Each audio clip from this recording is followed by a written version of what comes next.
Hi everyone, my name's Ash, as you know, I'm also known as Force of Habit, and I'm in the studio, and today I have some sad news to share.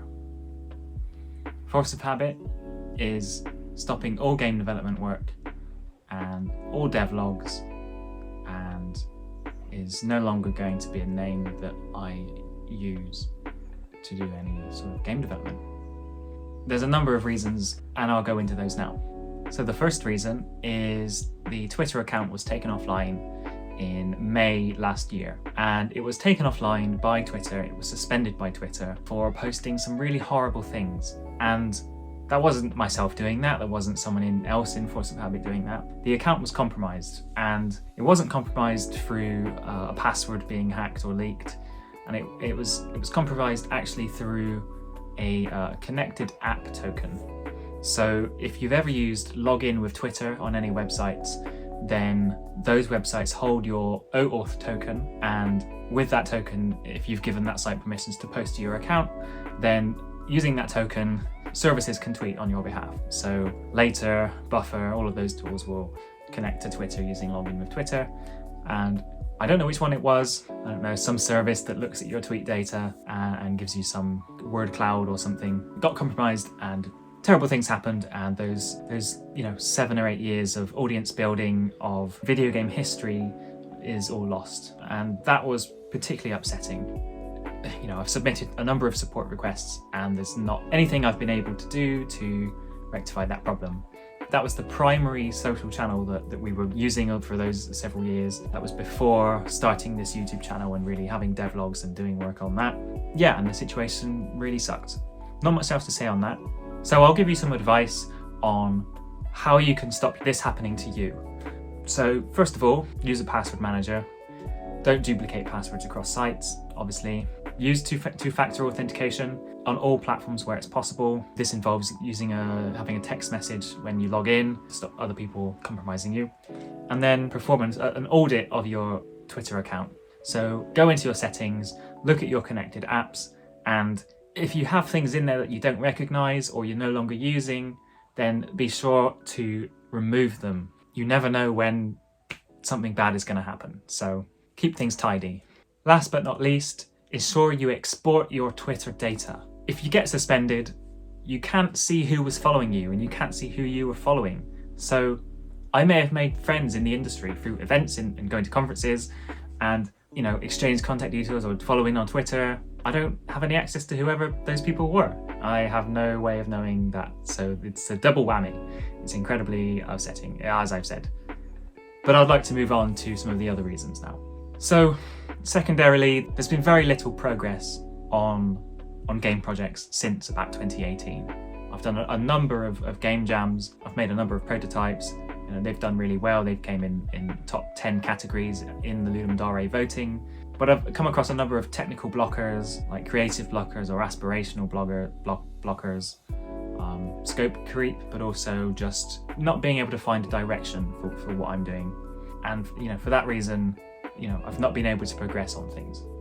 Furthermore, the work that I had been doing after having that creative block, essentially porting my old games to the Switch, wasn't very successful. I released Toast Time on the Switch and I released Neon Caves on the Switch, and Toast Time I covered all the numbers in a video, and yeah, they didn't make any money ultimately. So that kind of left me in a very difficult situation.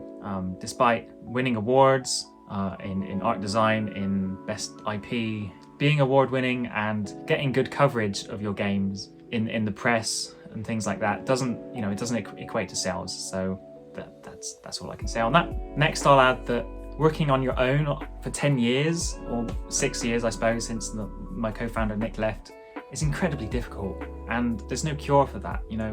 Having juggled, I can't actually juggle, but having juggled multiple projects, contract roles, my passion projects, some stuff that I'm doing outside in the garden with my partner, there's just too much to do all at once. So by stopping Force of Habit, essentially I'm cutting my losses and finding ways to focus on things which are more important nowadays.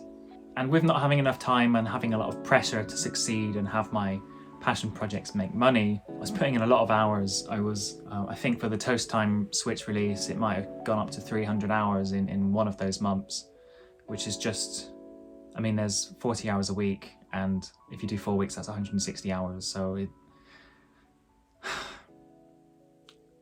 I'm not using crunch as a badge of honor because it wasn't a good time.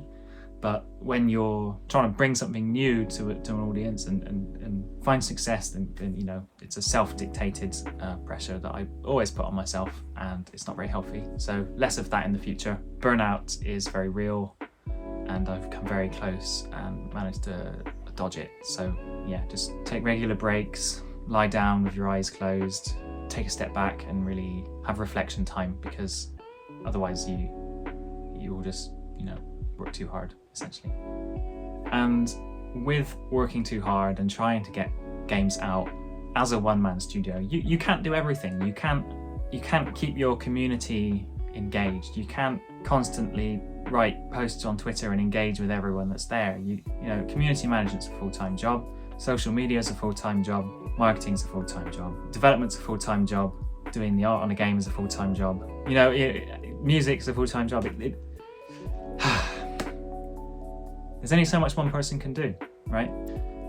It's taken a lot of time to feel good about games again, to be honest with you. It's taken a lot of self-care to figure out what I do in my next steps. When I started Force of Habit in 2012, 10 whole years ago, I was fresh out of uni. I didn't really know what I was doing with my life. I had an excellent placement year at a company called Mediatonic, who made Fall Guys, and Indie Game the Movie was really big at that time. Phil Fish and Team Meat, and Jonathan Blow and all the prominent indie developers showed the world that indie development was possible, and I just wanted more of that. I wanted to create more of that, and I wanted to believe that it was possible. And yes, it is still possible, but there are caveats, and it's very difficult, and it will only get more difficult as Unity's whole democratizing games development makes game development more accessible. The signal to noise ratio on the storefronts, the discoverability on the storefronts, it's just going to get harder. So that's a problem that we all face in the indie games industry, and that's actually something that I'm going to be focusing a bit more on this channel, or indeed this channel once it's rebranded. So you may be asking or thinking, what am I going to be doing now? I'm going to be tackling the discoverability problem in games. I'm taking my 10 years of experience of working in games, in self-publishing games, in writing the press releases, in managing the community, and doing all the marketing and the audience research, and etc. And taking all of that and distilling it into almost like a framework or such. So I'm building something called IMPRESS, which is your complete toolkit for games publishing. So whether that's your audience building, whether that's your media monitoring, whether that's part of your community ops, I have various ideas on ways to tackle those problems and to streamline those processes. The first part of that is a service I've created called CoverageBot, which I have mentioned on this channel before and has been featured on my Patreon page for a long time. I'm essentially extending the CoverageBot functionality and trying to empower more independent games developers and help them find their success in the market. It's a big ask, and it's definitely another 10-year project, and I really can't wait to help more people like myself not end up in the situation that I've ended up in. So please come with me on this journey, because I'm so excited, and I don't know, my role is to help you now, if that makes sense. I'm taking my experience and giving it to you. Here you go. So head to IMPRESS.GAMES and check out the site. Please subscribe to the mailing list once you're there, because as much as I like to say subscribed on the Twitter, I don't trust the fact that that will, you know, be a good long-term solution to social media, marketing, video games, etc. As for Force of Habit wrapping up, I'd really appreciate it if you've played any of the Force of Habit games to leave a comment on the video down below and let me know what Force of Habit games meant to you.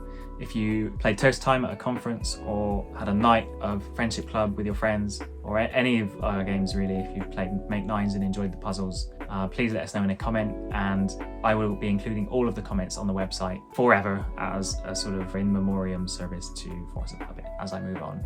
That's it. guess I'll see you soon. I'll be posting more content, you know, fingers crossed, about marketing, etc. So, bye.